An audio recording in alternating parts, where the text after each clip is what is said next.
People ignored a blind man begging on the street. Every morning, he sat quietly on the cold sidewalk, holding a small cardboard sign that read, "A blind, hungry, anything helps." Hundreds of people passed him daily. Some glanced, most didn't. A few dropped coins, without even looking at his face. His clothes were old but clean. His posture was straight, almost dignified, but no one noticed that. To them, he was just another invisible man in a busy city. One afternoon, a group of teenagers walked by. "A bro, he's probably faking it," one of them laughed. Another waved his hand in front of the old man's eyes. No reaction. "Yeah, definitely fake," he smirked. They walked away laughing. The blind man didn't say a word. He just tightened his grip on the sign and lowered his head. A few minutes later, a young woman stopped in front of him.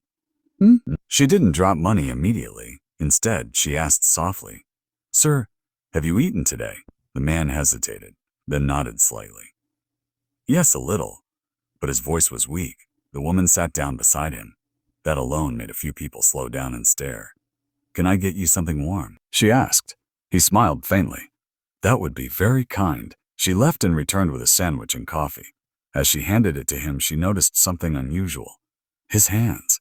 They weren't rough like most people living on the streets. They were steady, precise, almost like someone trained. She frowned slightly, curious.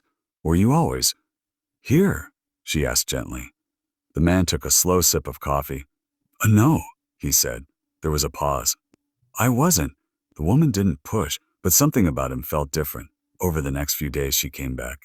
Every day, sometimes with food, sometimes just to talk. And slowly, the man began to open up. "I wasn't always like this," he said one evening. "I used to work in a hospital." The woman's eyes widened. "A hospital?" "Yes." Another pause. "I was a surgeon." She blinked, shocked. "A surgeon?" He nodded. "One of the best," they used to say. The sounds of traffic filled the silence between them.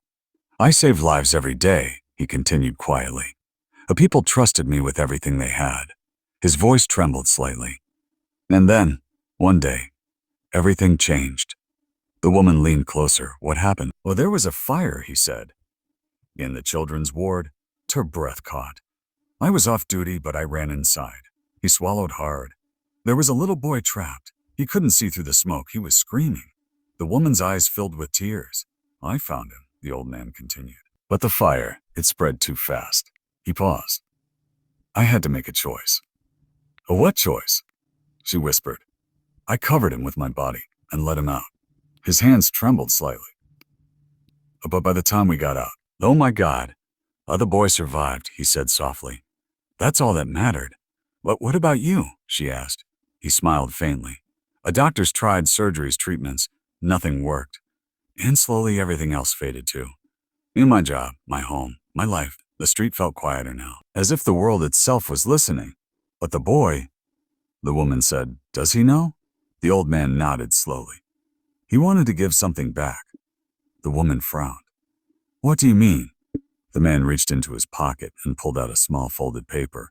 It was old, worn, but carefully kept. "What is that?" she asked. "A letter," he said, "from his family." He handed it to her. Her hands shook as she opened it. Inside it read, "Because of you, our son can see the world today. And because of him, you will never truly be in darkness." The woman looked confused. "I don't understand." The old man smiled gently. "I donated my eyes years later." Her heart skipped. "But you're still blind?" he finished. "Yeah, but not completely." She stared at him, tears streaming down her face. "That boy," he continued softly, "he grew up. Became a doctor too." The woman's breath caught. "He helps people now, every day." A small smile appeared on the old man's face. "So in a way, I still do." The woman couldn't speak. At that moment, a car suddenly stopped nearby. A man stepped out, dressed in a clean white coat. He looked around, searching. Then his eyes landed on the old man. He whispered. His voice shook. The man rushed forward and dropped to his knees. "Yes, it's me." Tears streamed down his face. "You saved my life." People around them began to stop. "He's not just a blind beggar," the man said loudly. "He's the reason I'm alive." Suddenly, everything changed. People who once ignored him now stood still. Some in shock, some in shame. One by one, they began to step closer, not to give money, but to show respect. For the first time in a long time, the old man wasn't invisible anymore. Because sometimes, the people the world ignores the most are the ones who gave everything so others could see.